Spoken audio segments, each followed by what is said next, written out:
오늘 읽은 시편 3편은 굉장히 짧습니다. 그런데도 아주 독특한 구조로 되어 있죠. 셀라라고 하는 말이 3번이나 나옵니다. 사실 셀라라고 하는 것은 우리나라 말로 얘기하면 추임새라고 볼 수 있습니다. 그러니까 시편을 지금은 다 그걸 잃어버렸다고 하죠. 이 시편 150편이 다 노래였다고 합니다. 그래서 가락이 있는 노래였죠. 그래서 어떤 구절이 끝날 때 셀라 해가지고 이렇게 추임새를 주는 말인데 그 정확한 뜻은 그렇게 전해지지를 않습니다. 이 시편 3편에 이렇게 추임새를 3번 넣게 됨으로써 의미를 1절부터 2절 그리고 3절부터 5절까지 그리고 6절부터 8절까지 이렇게 1절부터 2절 3절 4절 그 다음에 5절부터 8절까지 이렇게 3부분으로 나누어지게 만들고 있습니다.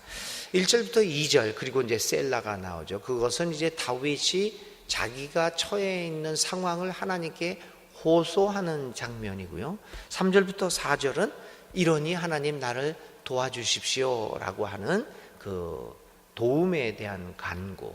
그 5절부터 8절은 이제 하나님이 모든 대적에서 자신을 구원해 줄 유일한 분이심을 고백하는 내용으로 되어 있습니다. 그리고 이 시편 3편은 표제에 있는 것처럼 다윗이 그의 아들 압살롬을 피할 때 지은 시다. 이게 이제 부제가 이렇게 달려 있죠. 그래서 이 시편 3편을 이해하기 위해서는 여러분들이 사무엘하 15장부터 18장까지에 있는 이야기를 참조하셔야 합니다. 사무엘하 15장부터 18절에 있는 이야기를 배경으로 오늘의 시가 나왔기 때문이죠. 그 내용을 잠깐만 살펴보면 이 다윗의 아들 압살롬은 아버지하고의 관계가 그렇게 좋지 않았던 것 같습니다. 또 그리고 정치적 야욕이 있어서 아버지의 자리를 왕의 자리에 올라가려는 노력을 하게 됩니다. 그래서 그는 호시탐탐 4년 동안 준비를 하게 됩니다. 4년 동안 아주 치밀한 계획을 세워서 자신의 정치적 역량을 점점 넓혀가게 됩니다. 그리고 이제 4년 동안의 아주 치밀한 계획을 마친 후에 마침내 봉기를 하고 자기 아버지 다윗을 왕권에 도전을 하고 이제 싸움을 벌이게 됩니다. 이 압살롬의 반역은 단순한 반역이 아니었고 치밀한 계획 속에 있었기 때문에 예루살렘 거의 모든 백성들이 다윗으로부터 마음을 돌이켜서 압살롬에게로 마음이 기울여졌던 상황입니다. 그래서 이제 다윗은 예루살렘을 떠나 도망길에 나서게 되는데 그때 다윗을 따르는 사람들의 숫자가 극히 적었습니다. 그래서 사무엘하 16장 15절에는 이렇게 이야기합니다. 압살롬과 모든 이스라엘 백성들이 예루살렘에 이르렀다. 거의 모든 백성들이 이 압살롬을 따르고 있다라고 했습니다. 어찌된 영문인지는 알 수 없지만 사람들의 마음이 다윗을 떠나 압살롬에게로 향하였음을 의미하고 있습니다. 이 예루살렘을 신속하게 이렇게 떠나는 도망가는 다윗의 마음이 얼마나 착잡했을까. 그 마음에는 말할 수 없는 고통과 슬픔으로 가득 차 있었을 것입니다. 이런 상황에서 오늘 시편 3편을 노래하고 있습니다. 1절에서 자신의 심정을 다윗은 이렇게 말합니다. 주님, 나를 대적하는 자들이 어찌 이렇게도 많습니까? 나를 치려고 일어서는 자들이 어찌 이렇게도 많습니까? 라고 표현하고 있습니다. 아들 압살롬이 자신을 반역하기 위해 4년 동안이나 치밀하게 준비했는데도 이 사실을 전혀 눈치채지 못했던 다윗은 당황할 수밖에 없었습니다.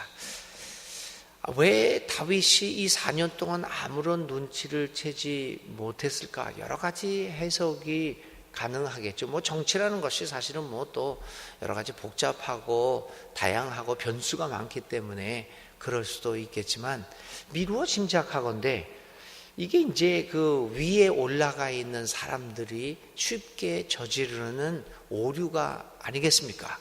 위에 오르게 되면 다 이루었다는 생각, 자기가 성공했다는 생각, 그 자기가 제일이라고 하는 생각, 여러 가지 그런 생각들이 자신에 대한 성찰을 게을리하게 만드는 그런 것들로 인해서 이러한 그 사람들의 마음이 변하고 있는 것들을 깨닫지 못하지 않았는가라는 짐작을 하게 됩니다. 우리의 역사의 교훈이 바로 그런 것들 아니겠습니까? 우리는 이제 다윗에 너무 치우쳐 있으니까요, 이 압살롬이 나쁜 사람이다 이렇게만 생각을 하죠. 근데 반드시 역사는 그렇지는 않습니다. 물론 우리가 이제 이제 다윗이라는 사람이요, 하나님이 선택한 사람이니까 그 사람은 전부 다 미화시키게 되겠죠. 그러나 냉철한 눈으로 보면 다윗이 민심을 잃었습니다. 압살롬이 교묘한 수단으로 사람들의 마음을 산 것은 아닙니다. 사람들의 마음이 그렇게 쉽게 사지는 게 아니지 않습니까? 그래서 4년 동안 다윗이 실정을 한 것이죠. 마음을 잃어버렸던 거죠. 그것이 이 성공한 사람, 정상에 있는 사람, 위에 올라간 사람들이 저지르는 가장 큰 오류가 아니겠습니까?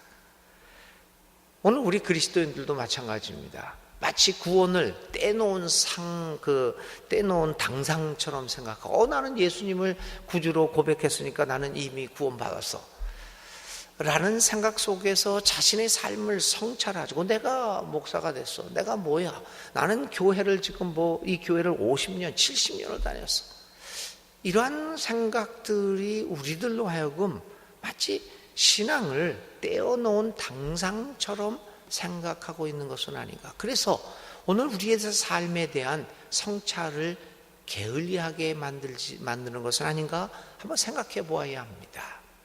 그러는 사이에 자신을 돌아보는 성찰을 잃어버리는 그 순간에 어느덧 하나님은 우리를 조금씩 떠납니다.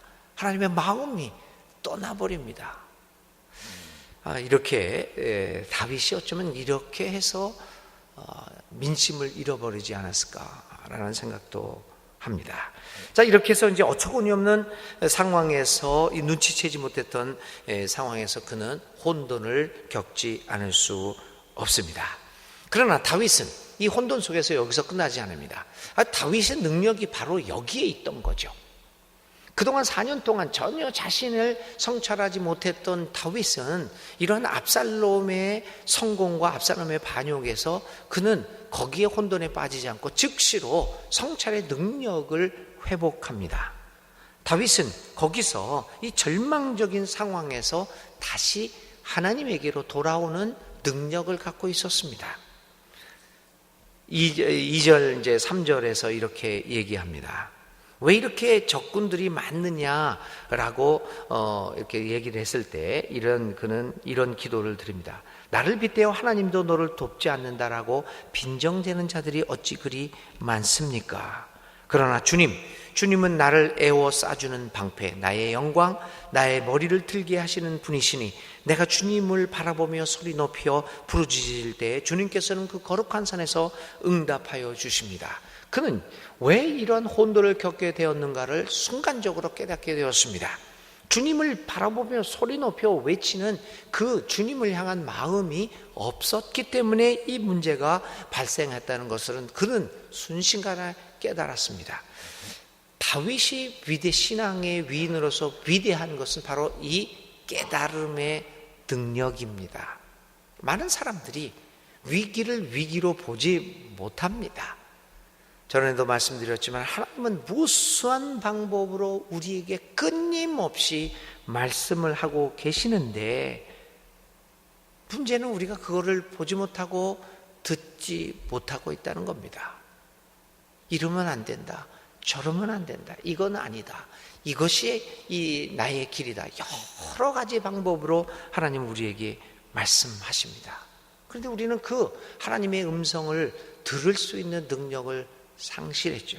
그런데 오늘 다윗은 압살롬을 피해서 도망가는 그 생애의 최대의 위기에서 그 위기를 통하여 또다시 하나님의 음성을 듣습니다. 다윗의 위대함이 바로 여기 있습니다.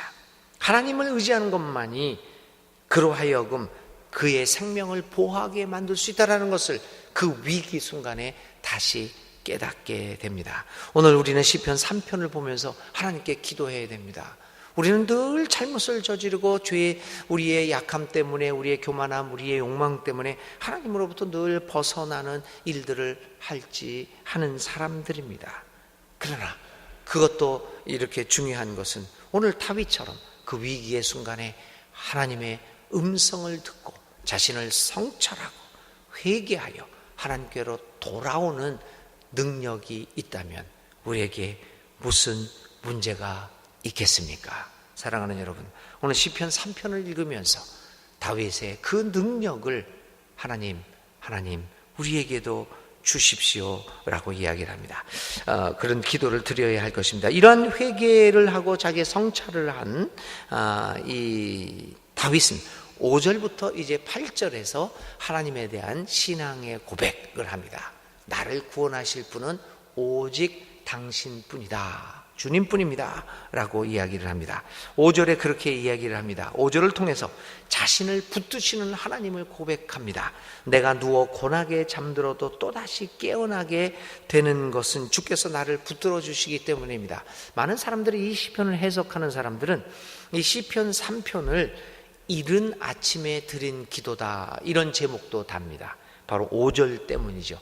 내가 누워 고나게 잠드는데 하나님께서 깨워서 나로 하여금 이렇게 또다시 깨어나서 오늘 이 찬양을 드리게 했다. 그래서 아마 이 찬양을 쓴 것이, 이 기도를 드린 것이 이른 시간이 아닐까, 이렇게 해서 이제 이 기도의 이 시편 3편의 또 다른 이름이 이른 아침에 드리는 기도, 우리나라 말로 하면 새벽 기도문이다, 이렇게 볼 수가 있겠죠. 오늘 이렇게 이제 그 다윗은 새벽에 일찍 일어나서 아마 괴로워서 일어났을 가능성도 많지요. 그러나 이렇게 자기가 잠을 자는데도 고나게 잠들어도 깨워서 하나님을 찬양하고 하나님이 나를 붙들어 주시고 있다는 것을 그는 깨닫게 되었던 것입니다. 그래서 다윗은 이러한 깨우침 속에서 주님만이 자신의 구원자임을 고백합니다. 8절입니다. 구원은 여호와께 있사오니 주의 복을 주의 백성에게 내리소서. 이러한 믿음이 있었기에 다윗은 아들 압살롬의 반역이라는 생애의 가장 큰 위기를 넉넉히 이겨낼 수 있었습니다. 바로 위기의 순간에 자신을 돌아보고 하나님의 음성을 들을 수 있었던 그의 능력이 그의 삶을 지켜주었던 것입니다. 사랑하는 교우 여러분, 오늘 우리들도 이 시편 3편처럼 여러 가지 모양의 삶의 생애 위기를 당할 때도 있을 것입니다. 크고 작은 위기들이 닥쳐오게 될 것입니다. 그럴 때 그 위기 속에서 매 순간 우리에게 들려주시는 하나님의 음성을 듣고 오늘 다윗처럼 돌이켜서 우리의 자신을 돌아보고 다시 한번 하나님에 대한 믿음을 회복하고 그분만이 우리의 구원자임을 깨닫고 그에게로 돌아오게 될 때 하나님은 우리를 이른 시간에도 깨워주시고 우리의 생명을 붙잡아 주실 것입니다. 구원은 주님께만 있습니다.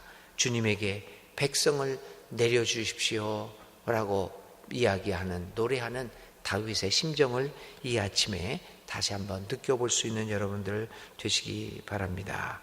우리의 삶에서 경험하는 고난 속에서도 오직 구원은 하나님께 있음을 확신하고 언제나 하나님의 길에서 벗어나지 않고 그를 의지하는 삶을 살아갈 수 있는 오늘 하루가 되기를 간절히 기도드립니다. 오늘 우리가 붙잡고 묵상할 말씀은 구원은 주님께만이라고 하는 단어입니다. 오늘의 기도드리겠습니다. 하나님, 위기에 처해 있던 다윗을 구원하시는 주님을 생각합니다. 모든 사람들로부터, 심지어는 가장 아끼고 사랑하는 아들로부터 배신을 당하고 죽음의 위기에 처해 있는 다윗, 자신의 주위에 아무도 없다는 절대적 고독 앞에 놓여 있는 다윗을 외면치 아니하시고 그를 품어주시고 구원해 주신 하나님의 그 놀라운 도움과 사랑을 기억해 봅니다. 하나님은 진정 우리의 아버지이십니다.